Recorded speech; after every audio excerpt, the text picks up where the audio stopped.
APMPG College online classes from Education Department, Class BA First Year, Paper Second, History and Development of Indian Education. And today's our topic is ecology. Components of ecology, meaning and definition of ecology.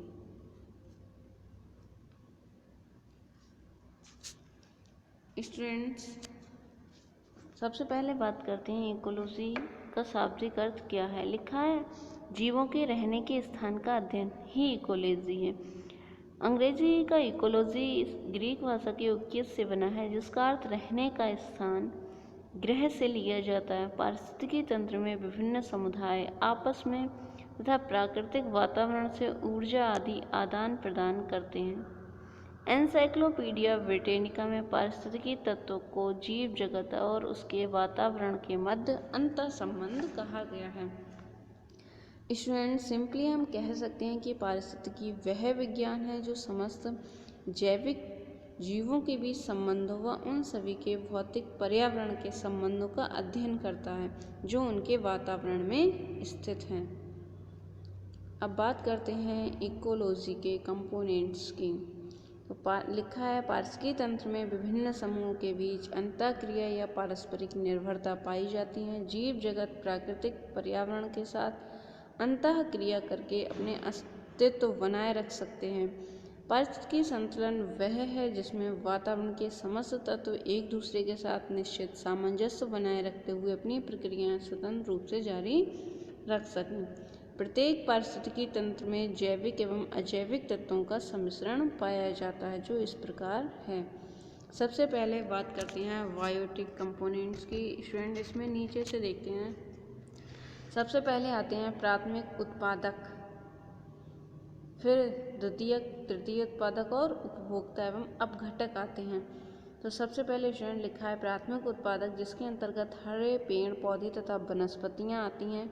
प्रकृति ने इन्हें अपना भोजन स्वयं बनाने की क्षमता दी है, इसलिए इन्हें स्ववित्त पोषित घटक भी कह सकते हैं। अब द्वितीयक उत्पादक एवं उपभोक्ता के अंतर्गत छोटे छोटे जीव जंतु और कीट पतंगे आते हैं। ये भोजन के लिए प्राथमिक उत्पादकों पर निर्भर करते हैं, इन्हें परपोषी उत्पादक भी कहा जाता है। तृतीयक उत्पादक के अंतर्गत बड़े जीव, पशु एवं मनुष्य आते हैं। अपघटक के अंतर्गत जीवाणु, कवक एवं सूक्ष्म जीव आते हैं जो प्राथमिक, द्वितीयक तथा तृतीयक उत्पादक उपभोक्ता जीवों के मरने पर उन्हें अपना भोजन बनाते हैं और ये मृत जीवों के कार्बनिक पदार्थों को गलाकर पुनः सरल अकार्बनिक पदार्थों में बदल देते हैं और वो मिट्टी में मिल जाते हैं। इन्हें मृतपोषी कहा जाता है। तो स्टूडेंट्स, ये पहले प्राथमिक उत्पादक जिनमें हरे पेड़ पौधे आएंगे। अब ये इनके ऊपर हैं छोटे जीव जंतु, कीट पतंगे जो इन पर अपने भोजन के लिए आश्रित हैं। फिर हैं जीव, मनुष्य जो तृतीय उत्पादक हैं। फिर है जीवाणु, कवक एवं सूक्ष्म जीव। अब बात करते हैं अबायोटिक कंपोनेंट या अजैविक प्रकार के घटक। इनमें आते हैं अकार्बनिक तत्व, कार्बनिक तत्व और जलवायु। अब आपके कार्बनिक तत्व में है ऑक्सीजन, नाइट्रोजन, ये सारी गैसें जो हैं वो अकार्बनिक तत्व में आती हैं। कार्बनिक तत्व में प्रोटीन, कार्बोहाइड्रेट, ये सब हैं। और जलवायु में जो हमारे वातावरण में जल है, वायु, प्रकाश, नमी आदि आती हैं। पारिस्थितिकी तंत्र में जीव और अजीव वातावरण के बीच पदार्थों का निर्माण एवं विनिमय होता रहता है।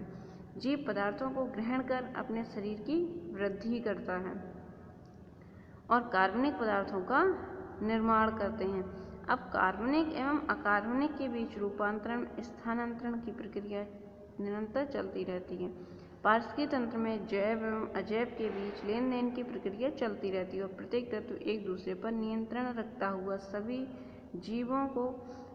सभी को जीवन यापन का अवसर देता है। इस प्रकार जीवन चक्र आगे गतिमान रहता है और यही पारिस्थितिकी संतुलन भी कहलाता है। Thank you students.